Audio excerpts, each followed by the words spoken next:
9 weeks in, 9 weeks left to go, and then it's Christmas. Christmas! Christmas! You shoot your eye out. All that and more up next on the EduTechGuys. You're listening to the EduTechGuys. EduTechGuys.com. New song now. Hey, how's it going? Welcome to the show. I'm David Henderson. Hey, I'm Jeff Madlock. Yeah, thanks for tuning in, turning on, downloading, grabbing the stuff. All the ones and zeros. Ones and zeros. Man. Not fortified with AI. Don't get me started. That's not this episode. It's coming, though. You people better get ready. That's right. I'm so sick of AI. I'm just waiting for cheese pizza to be the topic so I can go to conferences and go, hey, check out our new cheese pizza we've added to this educational app, because I love cheese pizza. That's exactly. Yeah. I'm going to be honest with you, and you can, hey, look, we lost 7,000 followers after this episode. Right now, in education, you'd have better luck with cheese pizza in the classroom than you would AI. That's my opinion on the whole thing. I'm just saying. Hey. And you know what? While you're at it, you might as well throw some pineapple on there. I mean, if we're going to lose listeners, let's just listen. You take your pineapple mystery and you get the heck out of here.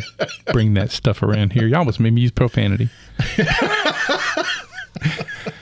But you can mix some pineapple with it. Stop. We're not even going there. We're not even going to talk about that. How dare you bring up pineapple at a time like this? What I was going to say was SpongeBob SquarePants. Listen, it's been a long, I don't know how long, I don't even know what day it is anymore. It's October though, isn't it? We're getting close to Halloween. We're getting close to Halloween. I should know that because I don't watch TV. No one watches TV anymore. We all have streaming services and all that. But, right now it's spooktacular events and chillers and horror flicks and all that kind of stuff. So that's not really my bag. I did all that in the 80s when I was a teenager, Sure. Walked home from the movie theater and, after watching Jason, Friday the 13th, part 27. Yes, we all looked over our shoulders. You hear a noise off in the woods and you start running because you think, because you have no concept of the fact that, listen, you're one of 140 million people. It was the 80s. It was 140 million people. And in this country, and that Jason's going to come after you. After you saw the movie. Anyway, hey, listen, we thought what we do for fun is bring back an interview we had with Kari Byron and Buccos. Oh, yeah. It was really, really good. We enjoyed it, and they're just knocking it out of the park. EXPLR and the National STEM Festival just kicking hiney, bringing it to the masses, and really, really super to watch them, on the webs. On the webs. Seeing what they're doing and everything. So this is back from season 7, because we're in season 10. I think it's back in June of 2022, I think. Back maybe. in your olden days. I was much younger. I can tell you when I got up from the chair then, I didn't creak as much as I do now. Let me tell you that. There was a lot of cracking going on right now. Not crack-a-lacking. Crack-a-lacking. So, hey, we hope you enjoy this one. This is like I said, this is an interview we had with Kari Byron and Jenny Buccos of EXPLR and the National STEM Festival. Really, I promise that's what it is. You really are older. We'll be back right after this interview.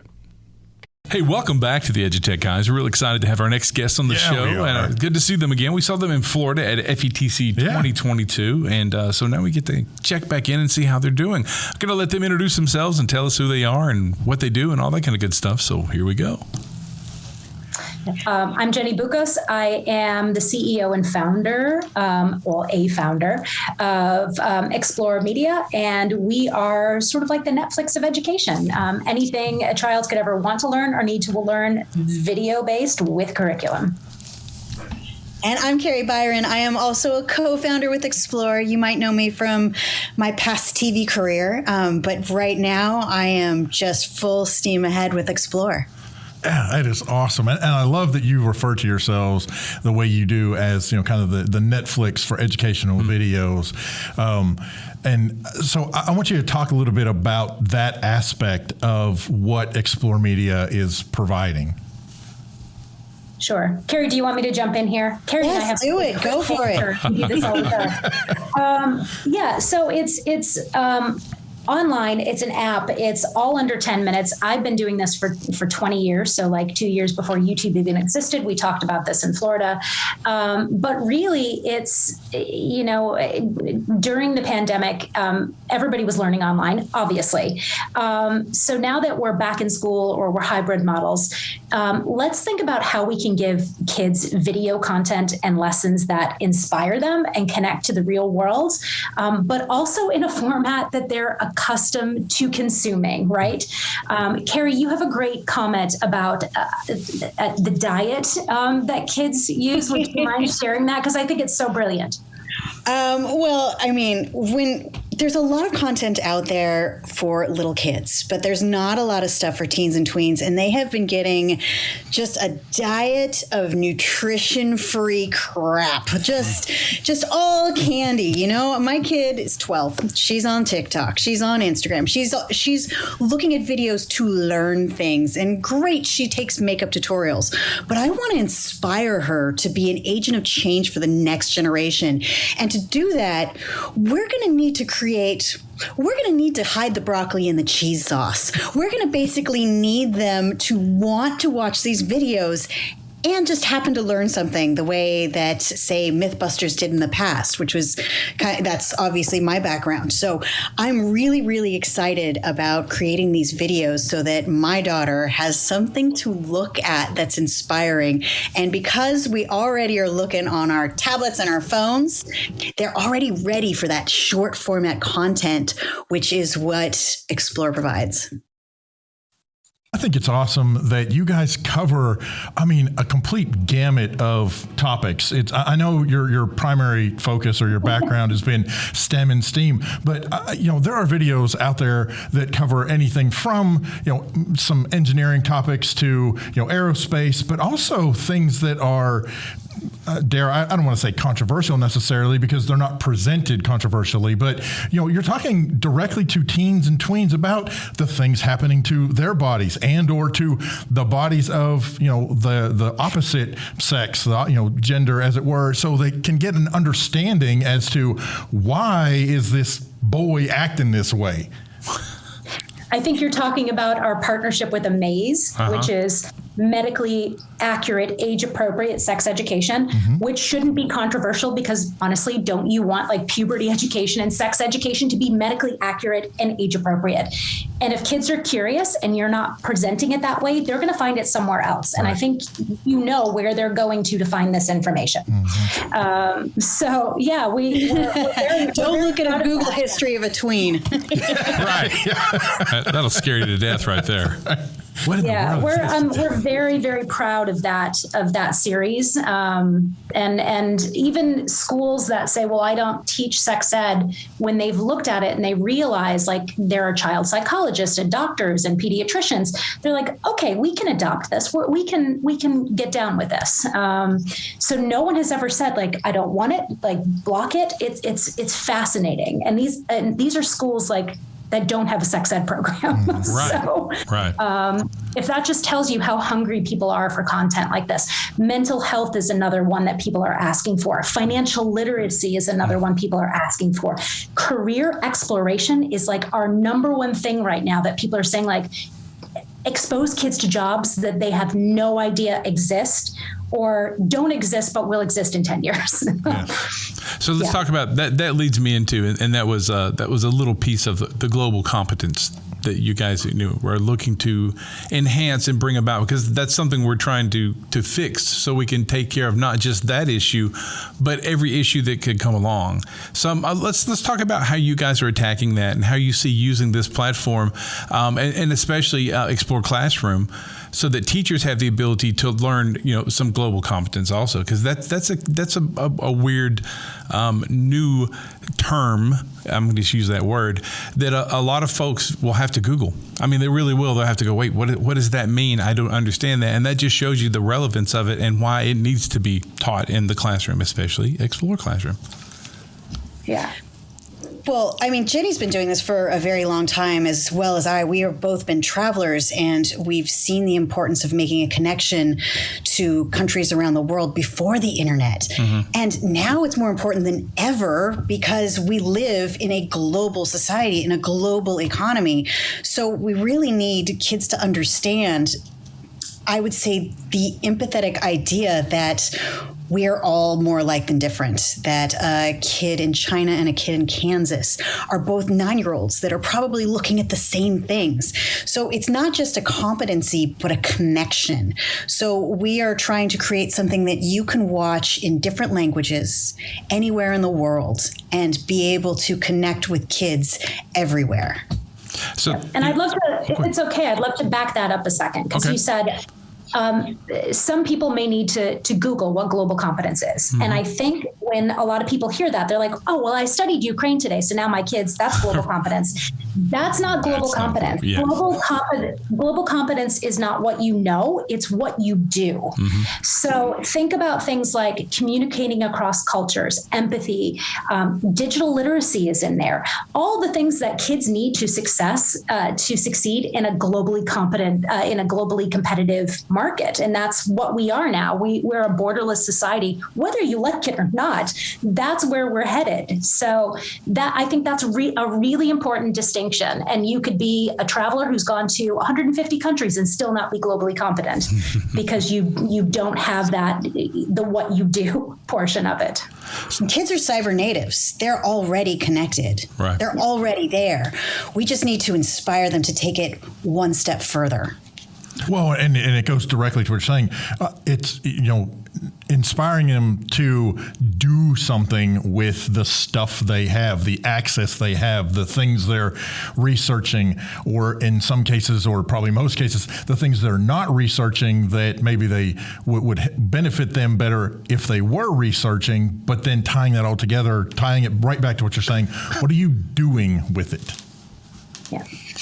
Well, I think our knowledge to action is something that we put in every single lesson. It's something that, global competency isn't just knowing about the world. It's working with your world. It's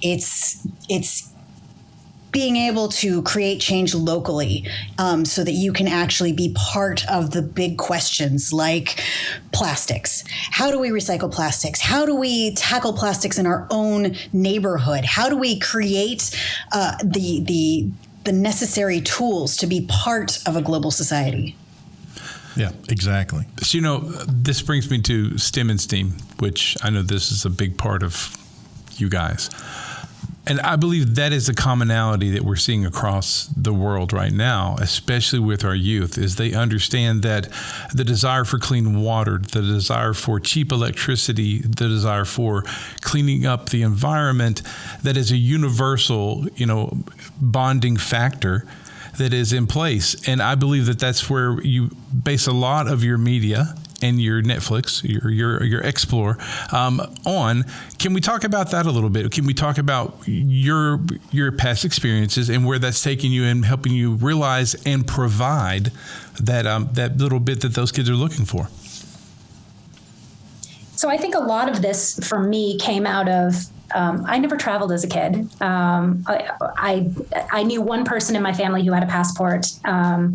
So I was really like the first person who ever traveled. And when I started doing this 20 years ago, creating content, it was mostly focused on literature and art. And the more I traveled, the thing that I realized that sort of connected every single person on the planet was STEM, STEAM, right? Science it shouldn't be a cultural thing. Sometimes it is. Technology is not a cultural thing. Every person, every single day interacts with STEM principles, right?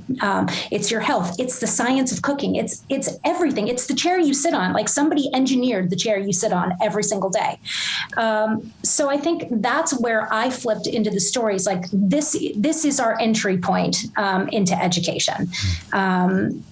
and wrapping it in a story. Stories are so important to what we do. Wrapping it in a story allows kids to see the relevance to their own lives, rather than just saying, okay, well, we're going to teach you what friction is. Like, how do we wrap that in a story so a kid says, well, I understand how I use this. So that's my entry. Kari's journey is a little different, obviously.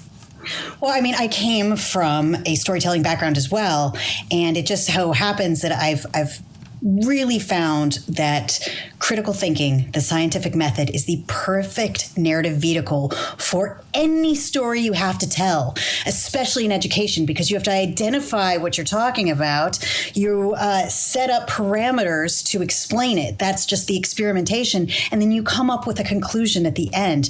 So we're really applying STEM to every type of storytelling: financial literacy, sex education, social emotional learning, history, arts. Everything is very easily broken down into the scientific method for me. You know, the thing that I find the most exciting is the way you present this stuff. It's an out of body experience. No, that's not the word I'm looking for. It's a next level experience for the students that view it. It's something that it's just like Mythbusters or any of the stuff that you produce, Jenny. It's stuff that we don't experience in our normal daily lives. And just like you said, you didn't travel. And I never heard jazz. I thought Lawrence Welk that my grandparents watched on Friday nights was jazz until I actually heard Miles Davis, and then I was like, what? You know, so I see that, and I think that the way you're preparing this media for kids is what takes them to that next level, because although we do have the internet and they think they know what it's like out there, until you experience it yourself and you can get in depth with it, then you really can. And I think that's the part that I've enjoyed. And yes, I've been lurking on your side. That's the part that I enjoy about the way everything's produced. Is it's very in depth. It's imaginative. It's very creative, and it takes kids to that next level. Let's talk about that. I like how you're opening those doors up for them and giving them this experience that they might not have anywhere else, and not on another video site either. And it's kind of there from you guys. Yeah, I think it's because we're storytellers, filmmakers, journalists first, right? And I know this is an ed tech and education podcast, so we do have a curriculum team behind it. Sure. But our strong suit, it's me, Kari, and then we have Andrew Zimmern from Travel Channel Discovery fame. Yeah. So you have premium storytellers coming in. My sensibility is not necessarily as the filmmaker. I just know what a kid's going to ask me, because I've been doing this for 20 years. Like, if I screen something, I know the 6 questions that are going to come out of their mouths first. Mm-hmm. So we sort of build everything with that audience in mind. So this is not like doing something for like linear television. I'm going to drop some names like Discovery, Nat Geo, and saying, how can we splice this up and use it in the classroom? Mm-hmm. Everything we do is with that teen tween educational component first. So I think that makes a huge difference to what we're doing. And then just who we put in front of the camera is so important as well. Kari, do you want to talk about that? Because Kari's been involved in a lot in like the casting and the development and the creative writing and some of the new things we've done. Well, representation matters, and it matters so much. I have for a long time, a product of reality television for me has been girls coming up to me to say, I never knew an engineer could wear combat boots. Mm-hmm. Or watching kids walk up to Grant and said, I never saw someone like me on TV. It really, really matters to see faces that look like you, and it can't be the same storytellers all the time. So finding the voices that really reflect our society is very, very important for us, as well as being able to tell the story in a way that makes it almost bite-sized flavor.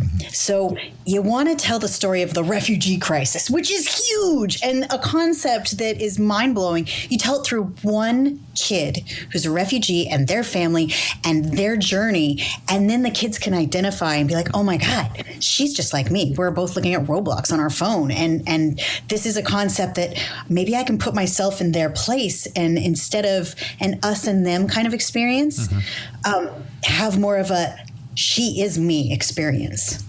Yeah, and I think that the way you guys present that storytelling and the way that you edit your videos and put them together. There's two things I'm going to mention here. One is along the same lines of what we've been talking about, talking about building empathy, right? When you talk about these big concepts, if they're still presented as big concepts, you're never going to connect with really anyone, let alone, teens and tweens. I mean, it's already hard enough to connect with them to start with.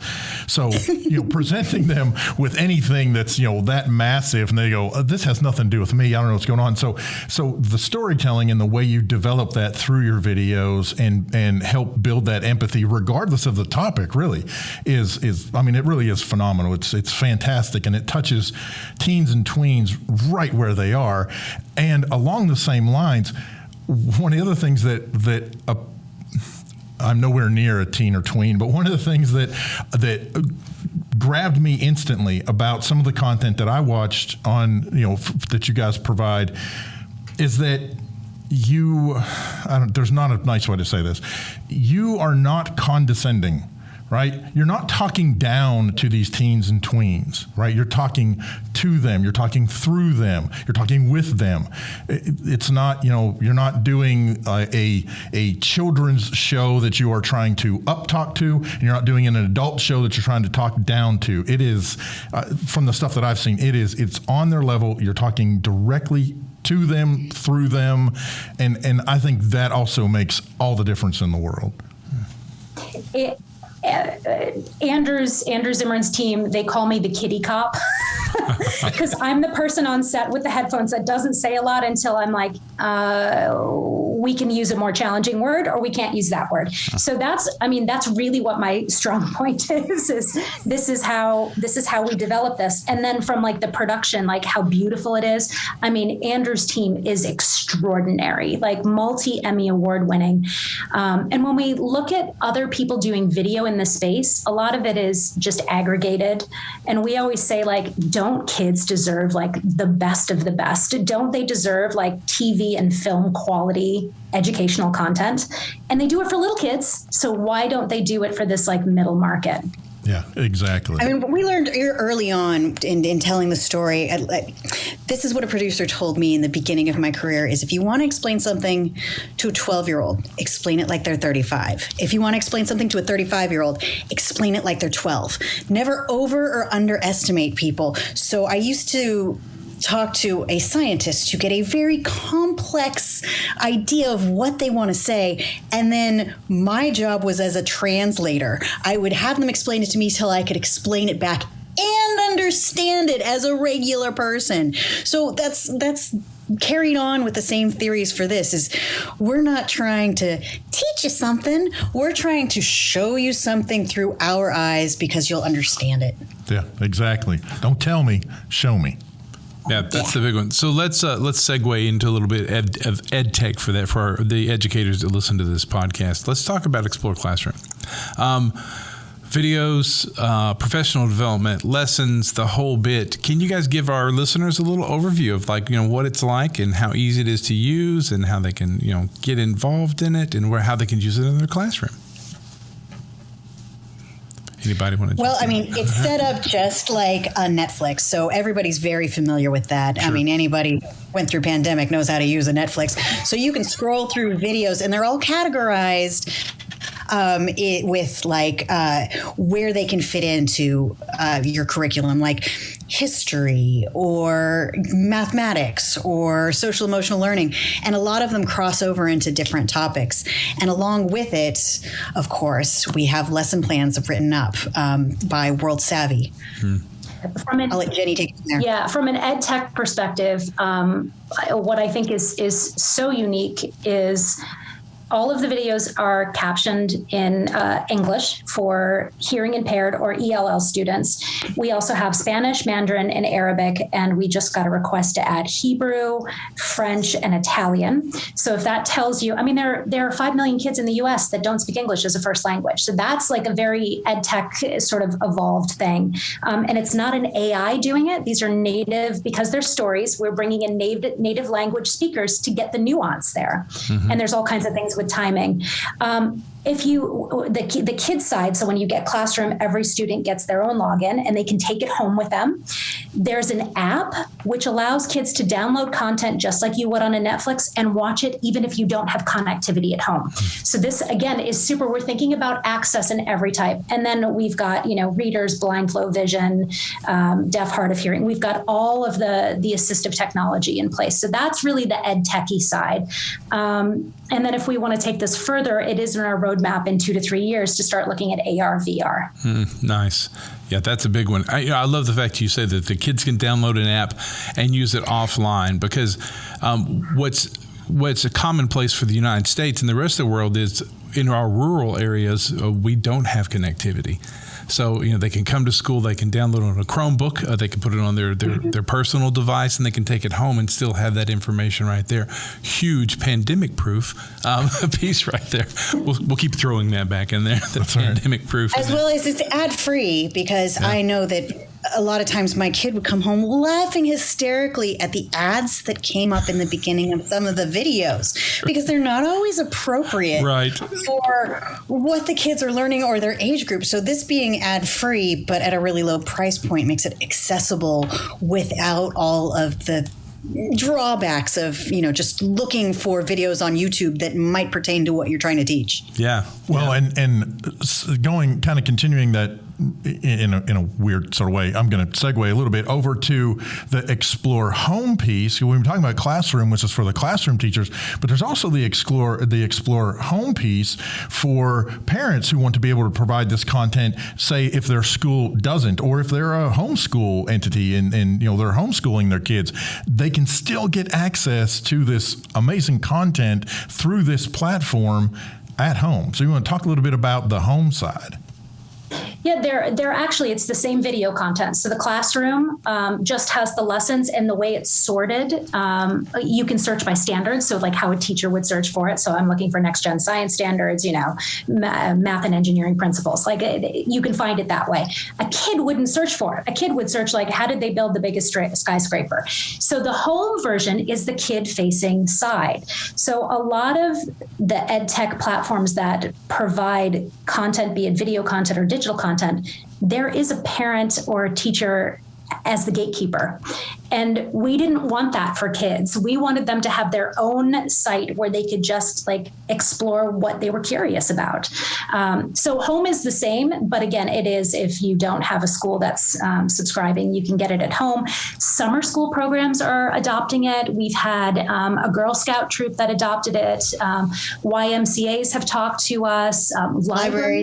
Libraries are getting it for terminals. So like a library with 4 computers will just get a subscription and kids can use it all day long. That's really cool. So I want to hit on one more topic, and Kari had it in her just some of the stuff she's been there. But it's why representation matters in media. That's a big one to me. Here in the South, we deal with a lot of marginalized groups. And it's just a stigma in this country and around the world. I mean, we're dealing with it in a war right now. We're dealing with that across the world. Kari, I know you put that down, and I mean, you both probably put this down. I don't know where this came from, but let's talk about that a little bit. Let's talk about why representation matters in media, and why we have to put that. We have to start making a little bit more of an impact and getting that information out there, so the youth will understand why they need it. I mean, you see it, you can be it. That's a tagline I've heard a lot, but it's true. I mean, if you can see someone who looks like you, sounds like you, comes from where you come from, you're more likely to identify, and it expands your world. And we need to create voices of authority that come from backgrounds that have not been traditional. I can tell you that coming up in this industry, I heard a lot, we don't trust a voice of science from a woman.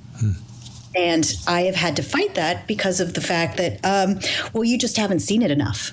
So we have to change the way people look at the world and realize that it's so important to see the voices of science and the voices of technology coming from everyone. Mm-hmm. So that's why it's always part of our ethos to find the voices that may be underserved. I also think if we let's imagine EXPLR, everyone on the site was the same age, same background, all Christian, all white. For anyone who's not, I would think my story, my experience, my community doesn't matter. So we always say see it, be it, but I do want like every child to know that their experience and their background matters. And when you see that, it drives that home. Without getting political or controversial, like it's just, you matter. That's really what this means, right? So that's why I think that's so important. I have to tell you that at 52, I'm an old man. At 52, though I've been doing technology for a long time, over 30 years. And Instagram has changed my life. As a bass player, growing up in the South in a white Christian environment, I thought that all bass players were white men. And that's what I thought. Some of my best friends and some of the greatest bass players I now know in the world are women, and women of color, and women from other countries. And I'm just blown away. They're the Phoebe Russell and Katie Thoreau, and those people I just jump on immediately and just. In fact, I'm planning on taking lessons from Katie this summer. So it's one of those kind of things. But you're right. If it can work on me, if it can let me broaden my horizons, then we know what it can do for the youth of America, the children of America, the children of the world. We know exactly what it can do. So I want to thank you for explaining that and putting that into an edible bit for our listeners. And I just want to throw mine in there because it does work for me too, because I now go, oh, wow, see, I was following the wrong people the whole time. Here's the great players. Here's the movers and the shakers. And I would assume in music, it's not just that they're women or, what their physical appearance is, but the experience that they bring is different than yours. And it makes the music richer. It makes television richer. It makes our society richer when we invite everyone into the conversation. It does. And they're all so much better players than me and better than, and they make so much better music. I have a father of a 26-year-old and a 24-year-old, and one's a choreographer, and that's what she does. And one's about to fly commercial planes. And what my wife and I did, my wife's a band director, which is very unheard of. There's not a lot of female band directors out there in schools. And we just all told them, you do what makes you happy, and everyone else will fall in line. And so I honestly believe that diversity of experience creates a better solution to every problem that we have, because you don't have an echo chamber of thought. People from everywhere with different backgrounds coming in to have the same conversation together, you're going to actually come up with a lot more information. Yeah, that's and different perspectives, different ways of looking at and in some cases attacking various issues that need to be solved, that are looking for solutions. And so you tie all that together with the stuff that you guys are doing with EXPLR Media, and I mean, this is a perfect recipe. We're gonna keep harping on this food thing all episode long. Somebody's hungry somewhere. Yeah. But you're giving them these incredible bite-sized morsels that are intellectually nutritious. It's like sweetbreads. Anyway, so you're so weird. We like weird. Weird is good. That's true. I'm right up there with the weird ones, trust me. Hey guys, thank you so much for coming on the show again, and we will definitely be back in touch. We'd like to keep up with what's going on. We maybe we'll see you at ISTE. I don't know if you guys are heading to New Orleans this year. I don't know. We'll see. Maybe FETC next year. Maybe we'll just see you on the street. Hey, what's going on? We'll see you down the road. We definitely will. Cool. Awesome. Once again, thank you for coming on the show. Hey, I hope you enjoyed that great conversation we had a few years back with Kari Byron and Jenny Buccos. And right now, I think it's closing up for some places, but you can still find out about the National STEM Festival. Just type it into the old Google. That's right. Does anyone use anything but Google anymore? Is it pretty much Google? Is the web crawler still around? Can you ask Jeeves anymore? Alta Vista. Can I use Dogpile? Hey, Jeeves, ask that duck if we can still use Google. Ask the duck. What did DuckDuckGo? Was that the one that was? I don't remember what I remember Dogpile. Oh, Dogpile. This one I was about to say. That was the one that would go out and it would search all of the search engines for you. Yeah. Weirdly, I think depending on where you come from, Yahoo, or I don't know the other way to say Yahoo. Yahoo? No. Anyway, but I think that's still around. Bing is still around. My mother. Bing is still around. Dogpile. I'm pretty sure that Google hired some Mossad crabs to go and just go to there and get rid of those folks. Sure. That was the. That's right. One of those things. That is funny thinking back to all the different. And then they took a picture of it, put it on the line. Hey, listen, we hope you enjoyed the show. Check us out on the web, www.edutechguys. We'll be back next week with an all-new guest. So if you're listening to this out of order, good luck finding that episode. What next week is. That's right. This could be next week. It could be last week. Listen, I'm Jeff Madlock. Stay away from the AI. I'm David Henderson. And we'll catch you next time. I have AI in my name. You've been listening to the EduTech Guys. EduTechGuys.com.